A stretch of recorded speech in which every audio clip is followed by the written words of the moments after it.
Hey there, family. Pastor Rob here.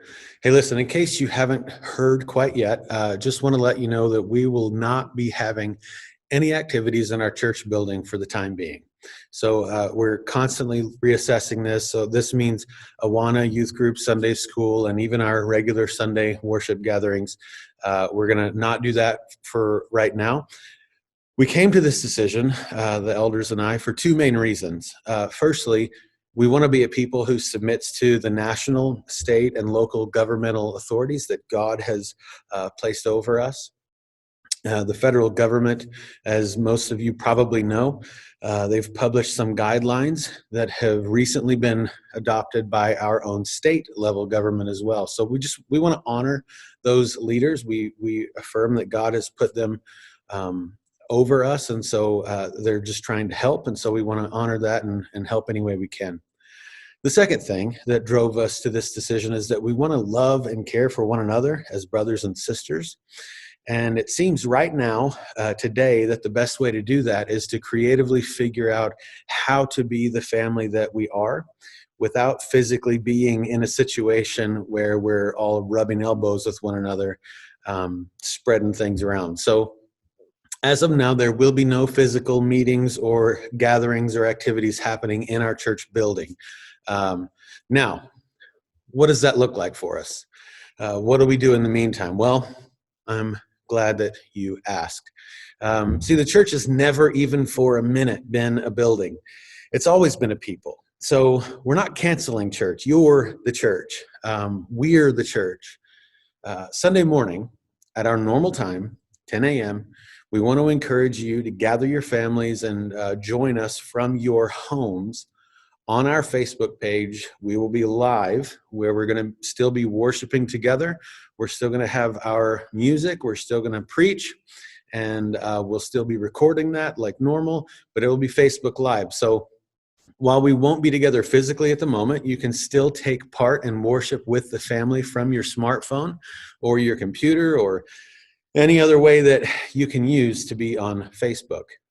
For those who don't do Facebook, we still have our sermons recording on our website, and so that'll be available probably noon each Sunday. So if you actually know someone in the Hillside family that doesn't have internet access at all or doesn't use the internet, they won't be able to do either of those things. Let us know who they are, because we're also going to make some physical CDs available for those that can't take part in either of these other two ways to join us Sunday. So I know this is hard for everybody. And I know there are a couple of groups of folks out there. For some, this is hard because you're already worried about everything. You're already seeing these things and you're scared. And now here we are canceling one of the things that might have given you some comfort, being with the family on Sunday. So, hey, listen, the most frequent command in all of Scripture is don't be afraid.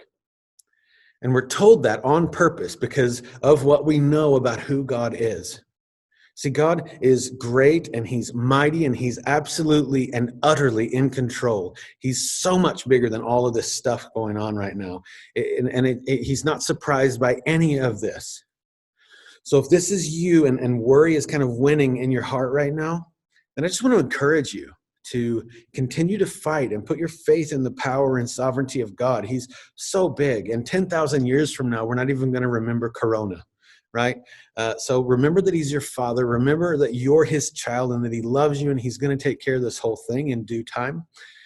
Luke 12, Jesus tells his disciples, do not be anxious about your life, what you will eat, nor about your body, what you will put on. And he continues on from there. The point is, God is bigger than this thing. And as his children, this is not a big, scary thing. It's an opportunity that we have been given to be salt and light to the world around us. The other group of folks that we see are those who are indifferent and treating this like it's no big deal and it's all going to pass in a couple of weeks and it's a conspiracy anyway. And so here's the deal. Even if that were true, and I'm not saying that it is, so don't send me that email. There are still real people who are really being affected, still real people who are really afraid. And these are still people who are real and they're struggling with fear, and who maybe some of them now are struggling with fear and grief because a loved one has passed away from this thing, which just exponentially changes it. So listen, no matter where you're at with this whole thing, we, the church, the children of God, the witnesses to the good news of Jesus, we have this chance now to be the church like we haven't had in recent history.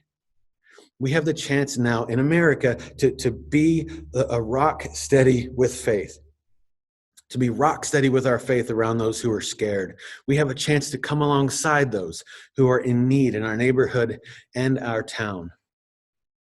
Okay, so that's the announcement.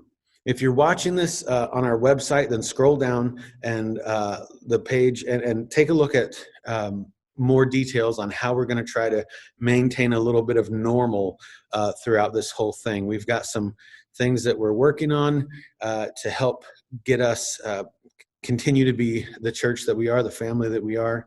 If you're watching this on YouTube or Facebook, there should be a link somewhere around your screen for you to click on, or you can just go to our website, hillsidebaptist.org, and click on the very obvious red COVID-19 update on the homepage.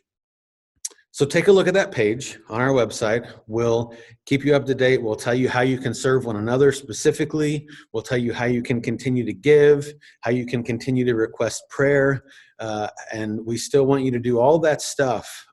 We still want to pray for you. We still want you to be thinking about how you can serve one another, how you can pray for your neighborhoods. We do even have a few ideas for how you can bless your neighborhood right now. So hey, check it out.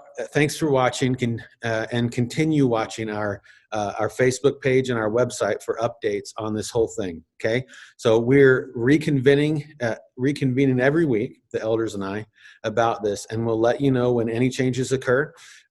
So now, go wash those hands, put your phone down, and play with those kids since you have them at home. Blessing.